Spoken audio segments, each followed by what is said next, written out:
दोस्तों, डब्ल्यूएचओ की रिपोर्ट बताती है कि आने वाले वक्त में भारतवर्ष शुगर का हब बनने वाला है। वास्तव में शुगर क्या होता है, क्यों होता है और इसके घरेलू उपाय क्या हो सकते हैं, निदान क्या हो सकते हैं, इसी पे आज चर्चा करने वाले हैं।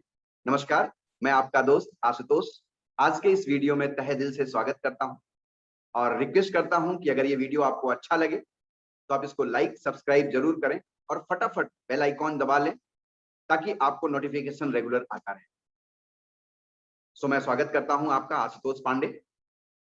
वास्तव में क्या होता है ना, शुगर होता क्या, अगर इस पे हम लोग चर्चा करें तो शुगर कोई बीमारी नहीं है, लेकिन बीमारियों की जननी है।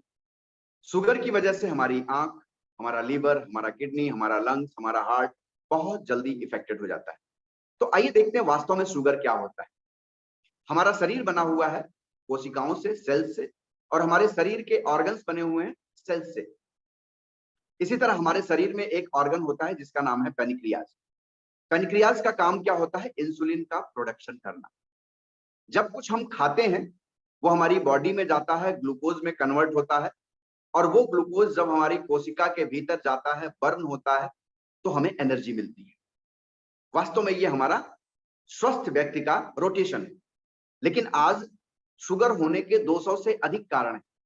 अगर हम देखें तो आज हमारा हवा, पानी, भोजन कहीं ना कहीं अशुद्ध है, और अशुद्धता खाते खाते हम टेंशनाइज हो जा रहे हैं। इसकी वजह से शुगर बहुत जल्दी इंसान को अपनी गिरफ्त में ले रहा है। अब आइए देखते हैं कि जो हम पर डे हवा, पानी, भोजन ले रहे हैं, उससे 52 से 54 milligram toxin per day intake कर रहे हैं, और 12 से 14 मिलीग्राम टॉक्सिन को पर डे हम एक्सक्रीट कर सकते हैं through urine, through stool, through sweat. बाकी जो 40-42 मिलीग्राम बच रहा है वो कहाँ जा रहा है? कहीं ना कहीं हमारे डाइजेस्टिव सिस्टम में एब्जॉर्ब हो रहा है, जिसकी वजह से हमारा डाइजेस्टिव सिस्टम गड़बड़ हो रहा है, और आज हमें 200 से अधिक बीमारियों की तरफ अग्रसर होना पड़ रहा है because of bad digestive system.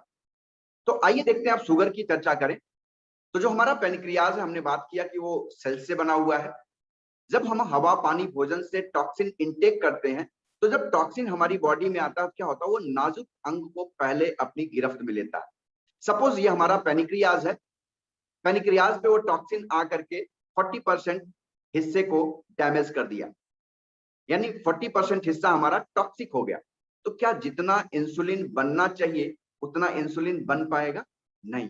तो क्या होगा? जो खरबों कोशिकाएं हमारे शरीर में हैं, सारी कोशिकाओं का दरवाजा नहीं खुल पाएगा। कुछ का खुलेगा और कुछ का बंद रहेगा। जिन कोशिकाओं का डोर ओपन कर दिया इंसुलिन ने, उनके हिस्से का ग्लूकोज उनके भीतर बर्न हुआ और एनर्जी दे दिया। लेकिन जिन कोशिकाओं का डोर ओपन नहीं हुआ, बंद रहा, उनके हिस्से का ग्लूकोज कहाँ गया? उनके हिस्से का ग्लूकोज चला गया ब्लड वेसल्स में, ब्लड में समाहित हो गया, और हमें थकान, कमजोरी, चिड़चिड़ापन, ऐसी बहुत सी समस्याएं उत्पन्न होने लगी। तो फिर बीवी ने बंबू किया, तो हम गए डॉक्टर साहब के पास, और डॉक्टर साहब से जब अपना ब्लड चेकअप करवाए तो पता चला हमारा शुगर का लेवल बढ़ा हुआ है। ऐसी दशा में डॉक्टर साहब हमें कुछ मेडिसिन प्रेस्क्राइब करते हैं। हम दवाइयां खाते हैं, हमें दवाइयां फायदा भी करती हैं, नो डाउट, लेकिन वास्तव में दवाइयों के कुछ साइड इफेक्ट भी होते हैं। आज हम 100 मिलीग्राम की मेडिसिन फॉर एग्जांपल खा रहे हैं, 5 साल बाद 200 मिलीग्राम हो गया, 10 साल बाद पता चला इंसुलिन पे आ गए, और धीरे धीरे हम बेड रिडन हो गए। और जाना तो परमात्मा के पास सबने है, लेकिन कुछ लोग समय के पहले चले जाते हैं तो उनके लिए दिल बहुत रोता है, और कुछ लोग समय के साथ जाते हैं तो उनके लिए कष्ट कम होता है। अब ऐसी दशा में हमें शुगर हो गया तो हम दवाइयां तो ले रहे हैं, लेना भी चाहिए, लेकिन क्या हम पेनिक्रियाज की मरम्मत उन दवाइयों से कर पा रहे हैं? नहीं। सपोज करिए आपके इस गर्मी के महीने में पंखे खराब हो गए, या जिस रूम में आप बैठे हुए हैं उसका एसी और पंखा खराब हो गया, तो आप क्या करेंगे? हाथ वाला पंखा लेके झलेंगे? जीवन भर हाथ वाला पंखा ही झलेंगे या उसकी मरम्मत भी करवाएंगे? मुझे लगता है आप मैकेनिक बुला के पंखे की मरम्मत भी करवाएंगे। ठीक उसी तरह से हमारा पेनिक्रियाज टॉक्सिक हो गया तो हमें टॉक्सिक पेनिक्रियाज की मरम्मत भी करवानी है, ना कि केवल हाथ वाला पंखा झलना है। जो मेडिसिन ले रहे हैं ये हाथ वाला पंखा है, ये परमानेंट सोल्यूशन नहीं है। ऐसी दशा में हम अपने पेनिक्रियाज की मरम्मत कैसे करें? एक बड़ा अहम सवाल है। आज इसी पे हम चर्चा करने वाले हैं कि वास्तव में हम अपने पेनिक्रियाज की मरम्मत कैसे करें। और दोस्तों एक बार यदि आपका पैनक्रियाज फिट हो गया तो फिर से आपकी बॉडी में इंसुलिन बनने लगेगा और आपका शुगर ऑटोमेटिक नॉर्मल रहने लगेगा। तो अंत तक बने रहिए, मैं आपसे बातचीत करता हूं वास्तव में हम अपने पैनक्रियाज की मरम्मत कैसे कर सकते हैं। दोस्तों हमने पिछली वीडियो में आपसे बातचीत किया था कि एक बहुत ही प्राकृतिक पौधा, हम प्रकृति के नजदीक जब जाते हैं तो वो हमारे पास है, दैट इज एलोवेरा।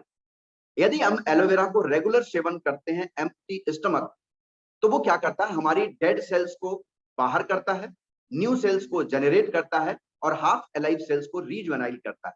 और यदि ये तीनों काम एक साथ हमारी बॉडी में होने लगे तो जो हमारे पैनक्रियाज पे टॉक्सिक मटेरियल डिपॉजिट है वो एलोवेरा लेने से बाहर करेगा, यानी डेड सेल्स को बाहर करेगा, न्यू सेल्स को जनरेट करेगा और हाफ अलाइव सेल्स को रीजवेनाइल करेगा, जिसकी वजह से आप दवाइयां तो लेंगे लेकिन दवाइयों के साथ यदि आप शुद्ध प्राकृतिक 100% स्टेबलाइज्ड एलोवेरा आप लेते हैं तो ये यहाँ के टॉक्सिक मटेरियल को बाहर कर देगा। और आने वाले 7 महीने 8 महीने, मान लेता हूँ 10 महीने में भी अगर इसकी मरम्मत हो गई तो आपका डॉक्टर आपकी दवाइयों को बंद करता जाएगा और धीरे धीरे आपका ये पैनक्रियाज प्रॉपर वे में खुद ब खुद काम करने लगेगा। तो आपको बाहर से इंसुलिन लेने की आवश्यकता नहीं पड़ेगी, आपका पैनक्रियाज खुद ही इंसुलिन का प्रोडक्शन करने लगेगा।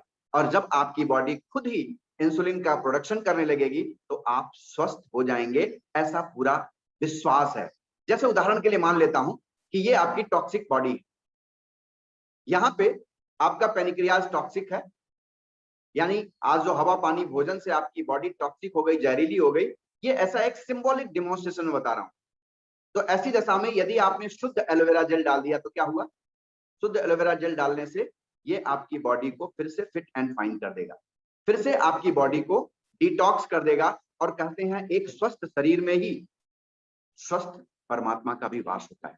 तो आप शुद्ध एलोवेरा के साथ गार्लिक, थाइम भी ले सकते हैं, इसके साथ साथ शुद्ध ओमेगा भी ले सकते हैं, प्राकृतिक विटामिन सी का भी सेवन कर सकते हैं। ये कॉम्बिनेशन मिलकर के ना आपको बेहतर रिजल्ट देने वाले हैं। इससे एक तो आपका कॉन्स्टिपेशन दूर होगा, आपका डाइजेस्टिव सिस्टम सही होगा, आपको अगर और भी कोई बीमारियां हैं, शुगर के अलावा बहुत सी समस्याएं उत्पन्न होती हैं, तो ये सारी समस्याएं दूर होगी। यदि आपको शुद्ध एलोवेरा की आवश्यकता है तो उस व्यक्ति से संपर्क करें जिसने आपको ये वीडियो भेजा है। So once again I would like to request you, please subscribe this channel और आप अपने लोगों को इस वीडियो को ज्यादा से ज्यादा शेयर करें ताकि उन्हें ये अच्छी इंफॉर्मेशन मिलती रहे। थैंक यू वेरी मच, फिर मिलते हैं अगले वीडियो में।